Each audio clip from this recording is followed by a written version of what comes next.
민수기 18장 8절로 20절. 미국의 한 정비업체에 신실한 크리스찬이 있었습니다. 그는 신앙과 삶이 일치하는 모범 신앙인이었습니다.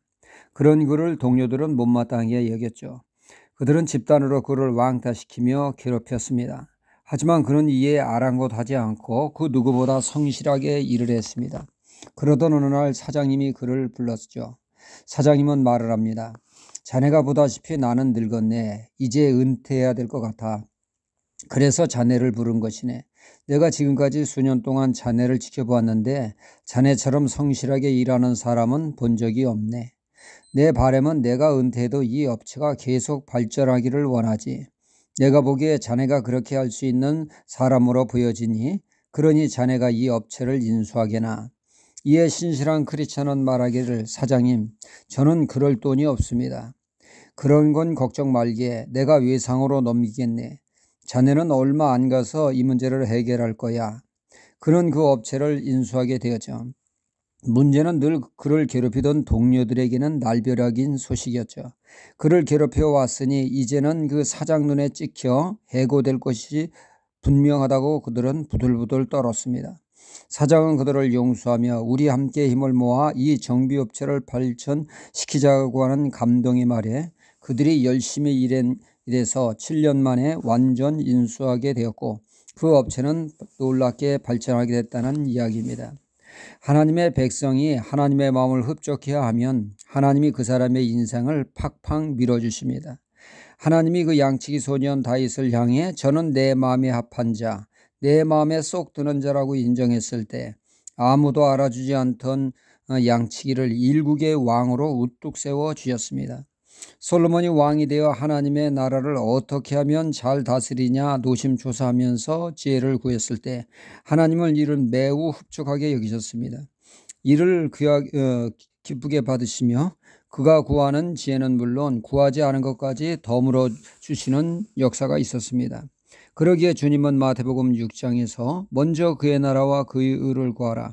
그리하면 이 모든 것을 더하여 주시리라 말씀하셨습니다. 이는 한마디로 하나님을 기쁘시게 살라 하십니다. 그러면 하나님께서 우리의 필요를 채우시는 은혜를 누리게 될 것이라고 약속하셨습니다. 우리가 열심히 사는 것 매우 귀합니다. 그보다 더 귀한 것은 하나님이 원하시는 삶을 사는 것입니다.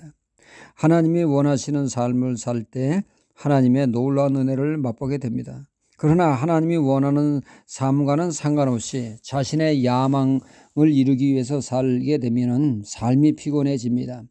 열심히 사나 하나님의 뜻을 무시하는 삶에는 곤고함이 찾아오게 된다는 얘기죠. 우리는 이를 주의해야 합니다. 학개서를 보면은 이스라엘 백성이 청개구리처럼 삽니다. 하라는 것은 하지 않고 하지 말라는 것은 적극적으로 했습니다. 그 결과 그들은 바벨론의 포로로 끌려가 고통의 세월을 보냈으나 하나님의 은혜를 베풀어 고국으로 다시금 돌아올 수 있었습니다. 그들은 다짐을 합니다. 이제는 오직 하나님 중심으로 살겠다고 그들의 의지의 표현으로 성전을 세웁니다. 하지만 이런 이유 저런 이유로 어려움이 있자 그들은 16년간 성전 건축을 중단하고 방치합니다. 이제 그 상황이 호전되어 마음만 먹으면 얼마든지 성전 건축을 재개할 수 있음에도 그들은 여전히 때타령을 합니다. 아직은 때가 아니다 하며 자신들의 생업에 올인합니다. 그들의 야망을 불태웠습니다. 하지만 그 결과는 밑빠진 독에 물 붓기 식이었죠. 앞으로 남고 뒤로 미치는 헛수고가 계속되었습니다. 이에 학개 선지자는 말합니다. 너희들의 삶을 돌아보라. 과연 하나님을 기쁘시게 하는 삶이냐 아니면 너희들의 야망을 불태운 삶이냐. 야망을 불태운 삶의 결과를 돌아보라고 했습니다. 하나님을 기쁘시게 하는 삶으로 돌이키라. 하나님의 뜻대로 하나님의 성전 건축을 재개하라. 먼저 그의 나라를 구하라. 그러면 너희들의 삶에 하나님의 복이 임하게 될 것이라고 학개 선지자는 말을 했습니다. 학개서 2장 8절은 은도 내 것이요 금도 내 것이니라 만군의 여호와의 말이니라. 즉 물질의 주인은 하나님이시라는 말씀이죠. 하나님의 마음에 들게 살면 물질 문제, 하나님의 역사를 맛보게 됩니다.